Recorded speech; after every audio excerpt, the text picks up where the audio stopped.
Hi guys, today I'm going to talk about 6 things that we should do when we first graduate, okay? So because there's something that I should have done when I first graduated, and after 20 years of experience and wander around and all kinds of mistakes, there's also something that I should not have done when I first graduated. Because after when we just graduated, we're young, we're full of passion, we feel like that we can do anything and we can conquer anything in the world, okay? But there's something that we should done and should not have done, okay? So if there's a chance that I can repeat the history, there's something that I could do it better, and there's something that I shouldn't done, okay? So first of all, if you are new to my channel, especially if you're not first time joining our channel, please subscribe to my YouTube channel and also hit the notification button. And also, if you can, please like the Facebook page so that you will never miss out any articles and videos. You'll be one of the first ones who will see these articles and videos and this content.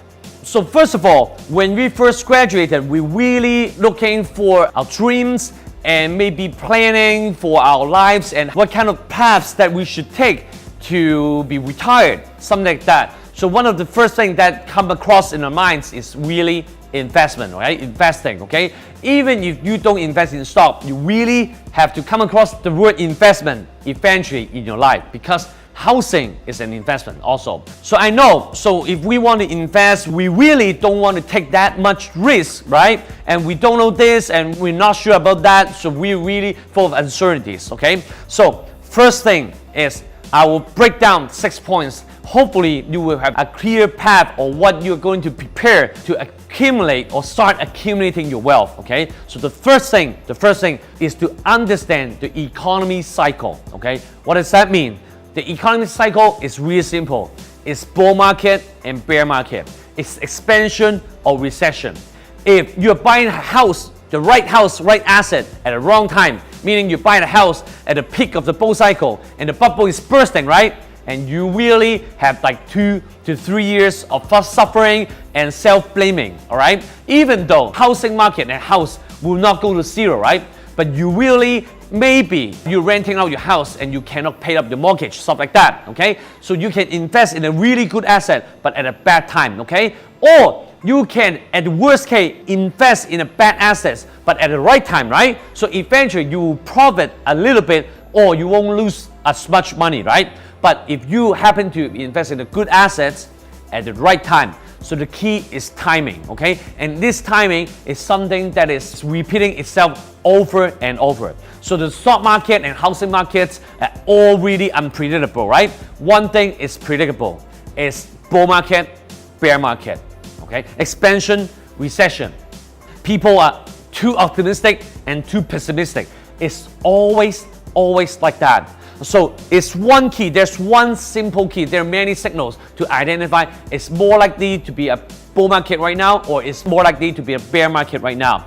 So one really simple one is about the interest rate cycle. I talk about it many times, okay? So if the interest rate is not high, it's most likely not bear market. So you know that it's most likely bull market, okay? So if the interest rate is pretty high, you know the bubble is there. And most likely bear market is near around. So now, if you're looking this video, now America, US, United States is going into an interest rate hike cycle, okay? But it's not too high enough that majority of the citizens and majority in the world cannot pay the mortgage and debts, right? So, right, the housing prices and all kinds of prices are going up. But it's not too crazy that there's a bubble is going to burst, okay? Because it's still affordable. The debts are not too crazy. You have to understand that, yes, you may not going to buy a house, but if you have a house, don't sell it, okay? So if you haven't been investing in stocks, you really have to consider in buying a few of the stocks. Because, for example, in the start of this channel, I've talked about the Amazon, Google, and Facebook. If you have bought all kinds of these stocks, probably you're profiting around 20 to 30% just half year, okay? And that is why Warren Buffett is investing in Canada's housing market through investing in the home capital. And also last week I talked about Warren Buffett invested in another company in US. It's all about housing market. Everything, every decision and actions is about just the first question. Is it bull market or bear market? Without this question, you can lose a big time. With this question answered, the maximum risk will be limited. Okay, so this is something that I should have done when I first investing, because I've been investing in penny stocks, right, for the first 4 to 6 years, right? And for the first 8 years, I was investing in options, futures, all kinds of derivatives. So if we understand, that is the first question we really have to understand. The second question is to find a job. Seriously, if you happen to spot an asset that will going to make you profit for 700% or 1000%, right?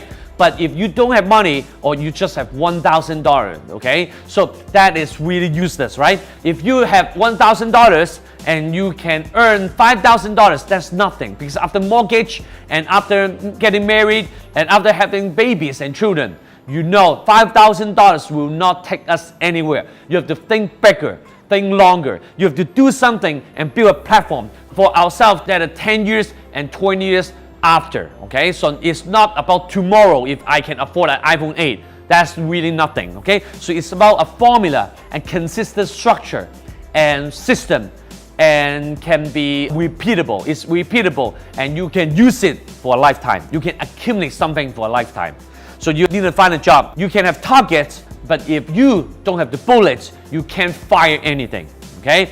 So the third one, really, trust me, the third one, please, first of all, don't try to learn anything about technical analysis. I know that sounds weird, but that's my experience.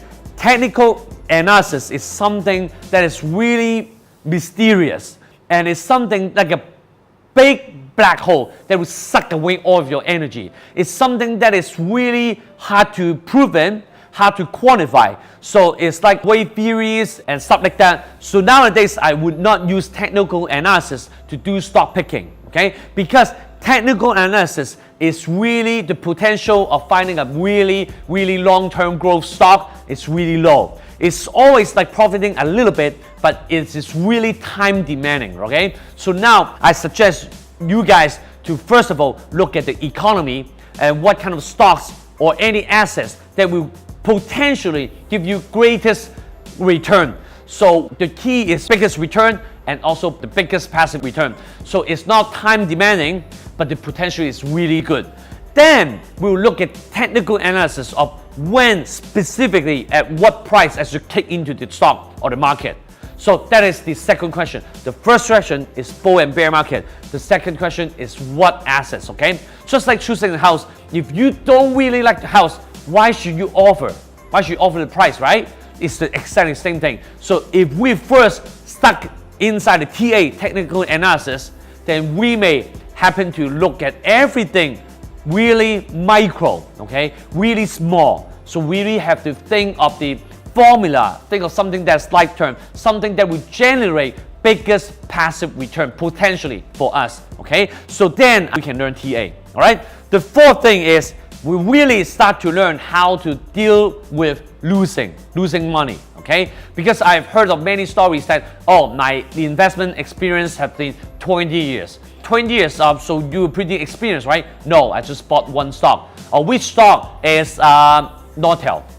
Oh, I know. So Nortel is a good stock, but really at the bad timing, right? Because also there's management stuff like that, so it becomes a bad stock. But anyway, it's about choosing an asset and about timing, right? That's the first question, bull and bear market, and also don't learn TA first, okay? But after that, you will say that, oh, I'm not suitable to do any investment. I'm not that person. I'm not good. Okay, you just give up. Nowadays, if anyone do not do investment, it's really deficit. It's really a liability, right? Because everyone has to do some kind of investment to protect against inflation and protect against sufficient growth in the salaries or any businesses that you're doing right now. So you really have the chance to lose money because your cash flow in the future should be bigger than now, right? Bigger than what you have now, because your salary will be increased, your assets will be increased, your business will be bigger than today. So you really, what you have to do is to lose and to gain experience and to optimize your system so that when you have bigger liabilities and assets in the future, you will do better than today. That's really one thing. Don't just lose and run away. That's chicken. We shouldn't do that because, again, if you're watching this video happen in that household, you are most likely the one handling about money stuff, okay? So really, all kind of liabilities relying on us. We really have to learn, and learn is by losing, okay? So as long as you're not leveraging for 20 or 200 times of your wealth and lose it at one time, right? So you really still have to limit your risk, but you really have to learn how to lose and to optimize your structure. The fifth one is, if you're wrong and if you're right, you have to ask. Some of them are like that. If we lose money, we'll blame ourselves. We'll ask why. Even some of them outside, if they lose money, they won't ask why. We'll say it's just bad luck, okay? But thing is, if we profit, if we manage to be right, if we happen to be right, to be correct in something, we won't ask the question, we won't ask the reason. The reason is really simple, because I'm smart, right? So I profit, I earn money. That's wrong. Because again, you really want to know what you did right, correctly, and to do it again so that you will win and profit at the same place again and again. Somebody thinks like that. If there's a stock like Amazon, right, or Tencent listed in Hong Kong, or Alibaba listed in US, it's going up pretty steadily, right? So someone will think it this way: if I invest in the same stock over and over again, and I'm not selling it, I'm just holding it, there's no skills involved, right? It's not about skills. You're not winning an Olympian champion. You're not winning NBA titles. You're not doing dunk contests, right? You're just one objective, is to earn money, okay? So if you're right, just hit at the same place over and over again. But if you're wrong, there's a trap. Please do your best to avoid the same track again. Then we'll be so sure that from now on, we're taking every step forward. Even that's a baby step or elephant step, you're taking every step forward, okay? If you do not ask why, you cannot optimize your structure anywhere, and passive income will be so far away, okay? So the sixth point is, if you happen to start trying to invest or in stocks or housing market or anything, any assets, try to think of something that you won't lose your money big time. It's something that it may still exist 10 years later, okay? For example, house, exactly. House, who will not live in the house after 10 years, right? Banking, right? People will still use banking in 10 years, okay? You say that all kind of traditional banking is migrated to online, right? It's still banking. It's just the interface is different. It's still banking. People still have to deposit and borrow money. It will be most likely exist in 10 years time, okay? After 10 years, what kind of companies may have a chance to disappear? For example, Facebook, who knows, right? Newspapers, right? Snapchat, computers, iPad, right? Apples, correct? But what will really be sure that they will most likely be existing right now? For example, just at banking, housing, anything about food, anything about preventing to grow old, okay? So I'm not sure. What about makeup? I'm not sure. Maybe people won't make up 10 years later, right? But if you really want to learn, but with limited risk, try to invest. Don't chicken out, okay? But invest in something that still exists 10 years time. But the first question you have asked already, is it a bull or bear market? So that's it for now. Remember to subscribe to our channel and also like our Facebook page, and also like and share this video. If you find it useful to yourself or your friends, please save it to watch later, and you can also watch this video again. Investing made easy. See you next time. Goodbye.